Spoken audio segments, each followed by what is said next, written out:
So what we are going to talk about today is biases in AI, and then obviously our inherent biases in society that we are dealing with, the very reason why we are a part of this conference as well, right?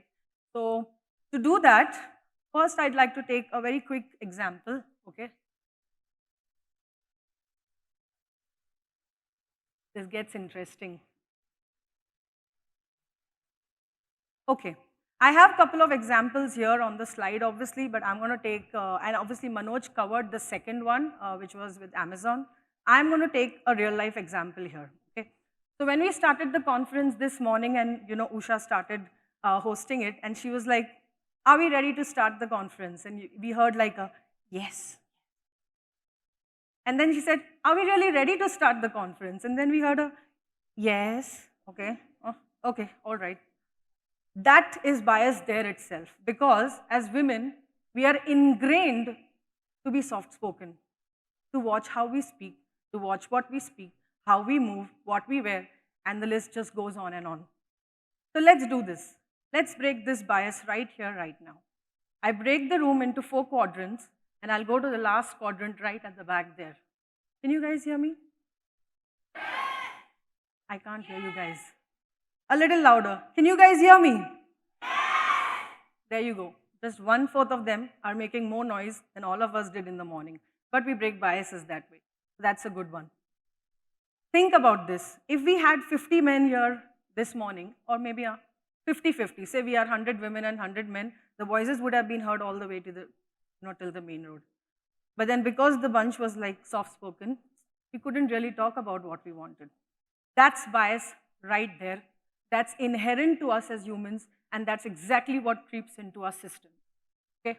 So, couple of examples here. I mean, obviously you guys can read through it, and I don't want to spend too much time here. But what exactly is bias? It's just an inherent, uncertain, unwanted outcome that comes from an algorithm because of something that has creeped in the data, or because of a prejudiced assumption that we have made when we were designing the algorithm, okay? Let's look at the first example here. In 2019, a man and wife applied for a credit card. Both earned the same amount of money approximately, both spent approximately the same amount, and both kind of had similar debts and, in their history. But still, the woman got a credit limit which was half of that of the man. That's algorithmic bias right there, okay? Let's look at the third example. And this is something that we talk about quite often, right? A networking site did personalized recommendations and wanted to send adverts to their users. And what happened is, women inherently got adverts for jobs which were more in nursing and care institutions or secretarial. And the men, they got jobs for like janitors and taxi drivers and God knows what not. So now there is another inherent bias there if you see. It also is looking at the low income group men and creating a bias and sending them, specific kinds of ads. So these examples just summarize how biases are inherent not just in the algorithm, okay? What is driving those algorithms are the models. Then the data that those algorithms are working on, right? And then if we go on to the next slide, human bias. Nothing beats that, absolutely nothing. There are almost 180 cognitive inherent human biases defined to show how we think, what has come through us, generations after generations, almost evolutionary, where we cannot just do away with them. So we are going to have to get conscious about them, right, and work proactively. Algorithmic bias, data bias, and human bias. Why does it exist? Because the entire AI ecosystem is designed by humans. So it's something that we're going to have to live with, okay? What can we do today in our ML life cycle when we are building solutions that can help us identify these biases, the risks, and then, take some steps in our algorithm building that, we can help them to mitigate those biases, okay? First, let's start with examining context. When you're building a solution, let's examine what you're building that solution for. What industry are we talking about, right? Who are the users who are going to get impacted by that solution, okay? And then let's also think about, in the past, what kind of biases have the solutions in that specific domain exhibited? That's your, like a literature review, right? That's what you're going back and seeing what kind of inherent biases have existed in algorithms so that you're thinking about them proactively when you build a new solution, okay? Let's focus on explainable AI. I think this is the most critical. Let's make our models more explainable. Let's interpret them well. What does that mean? It starts right from understanding the pedigree of the model, right? Why am I building it? Who am I building it for? What kind of data is it going to run on? When would I say the model has succeeded? When would I say the model has failed, right? Having absolute clarity on each step of just not building the model, but what kind of data it's going to work on and what outcome do we desire, right? That's explainable AI for you. Of course, working on complete and representative data.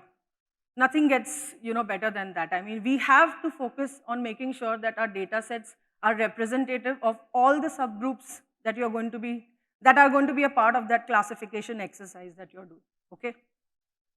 What's next? Most important, and this also is a bias. Deepen your research on bias and model fairness, right?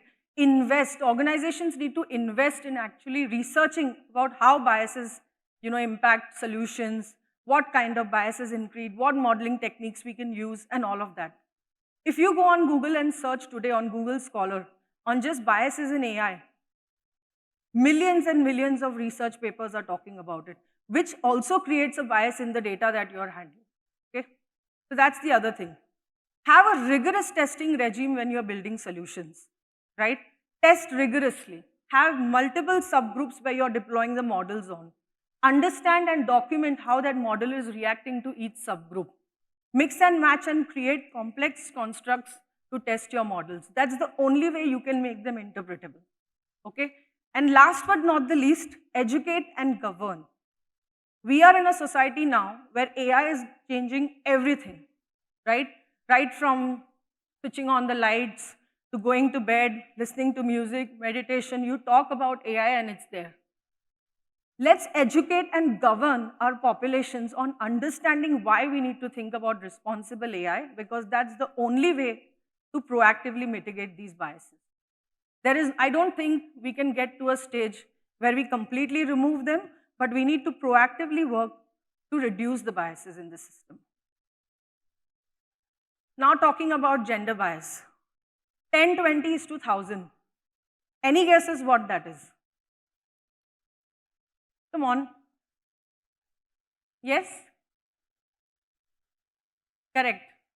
So today in India, in March, they release these numbers around Women's Day, very typical of them to talk about all of this. So 1,020 women per 1,000 males. That is bias right there. Why per 1,000 males? Why can't it be the other way around? But no, well, that's how the government reports it.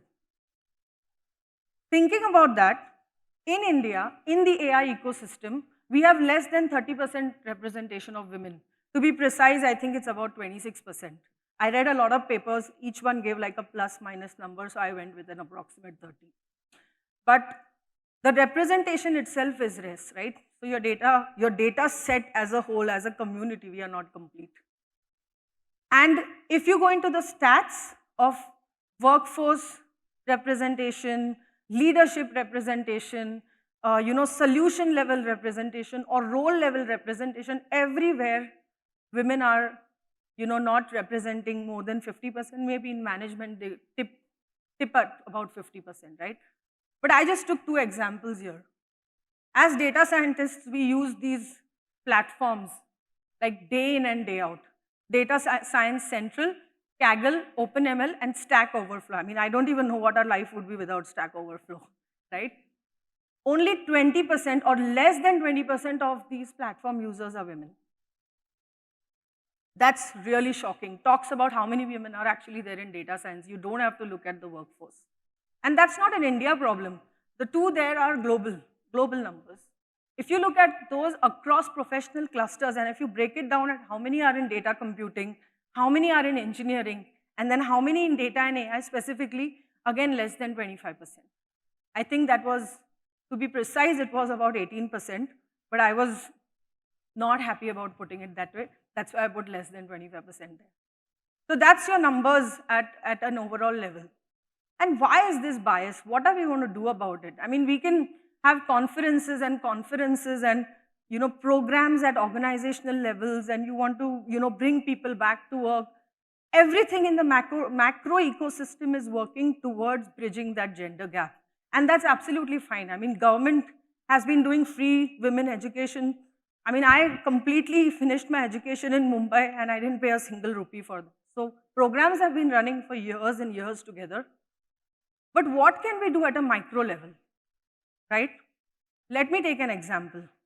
Manoj, when he spoke in the morning, he was talking about his 1983 class, and he said that, when he was in that engineering class, there were 2 women in his room, okay? That's in India. I did my master's at the University of Sussex in 2005, and there were 3 women in the room of 140 folks. After 1 week, and that was an embedded digital systems class, so we had these collective classes and everybody who took that subject kind of sat together. After 1 week, it went down to 2 because the other woman, I think she felt like, oh God, too many men. I might as well change my subject. I think she took business management, and then it was 2 and I was one of them. And we just stayed there and we studied. But that's 1983 to 2005. No change. So let's think about what we can do. And I want to also just spend some time on expectancy value theory, okay? Eccles and her colleagues built this theory, okay? And I'll take a minute to explain what it says. What it says is that achievement-related choices, okay, that we make can be used to predict how successful we are going to be at something depending on the value that we are associating to a task. Let's translate that to normal English. What it means is that today if there is a woman and she wants to become, an AI professor, right? If she associates success with becoming that professor, and if there is value in the society says there is value to her achieving that, and she associates her achievement with that particular goal, there is 90% likelihood that she'll actually get there, okay? When they did this study, they also thought about thinking, is female role model actually a thing? Like, will it work, right? How will those interventions work? So there is another study which Breda et al. Did, where what they did was they put a female math professor in a class of, undergrads, okay? They observed that when a female math professor was delivering lectures, the girl students in those class did far better than the girl students in any other class. The probability of those girl students then signing up for STEM courses for their graduate studies increased by 50%. So there is a direct correlation of why having a female role model at ground level, right, creating that intervention will help foster the growth of the women in that ecosystem. And that is where the call to action comes. And this is a call to action that I want to make to this entire group here, because we are here to discuss this, so might as well take some action items from this, right?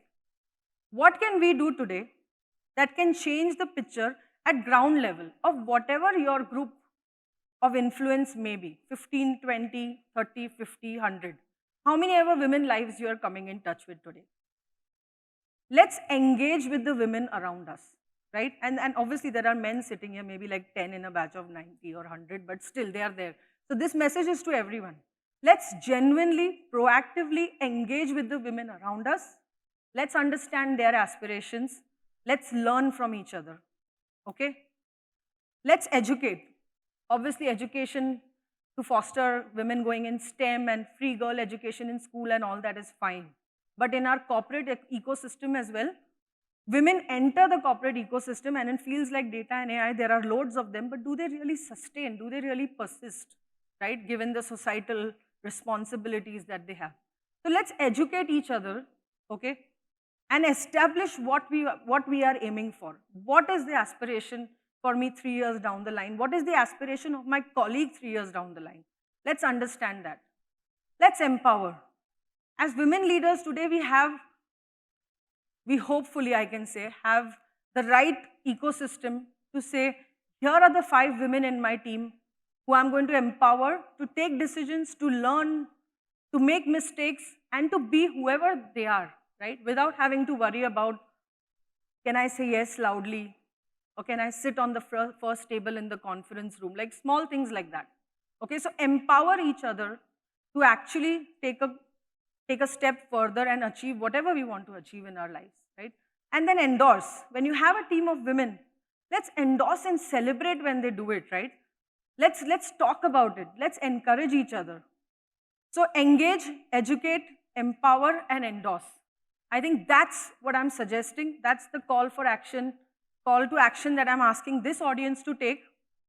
And I think we all agree that we've had a lot of fraternities, and I think it's time to move to a sorority.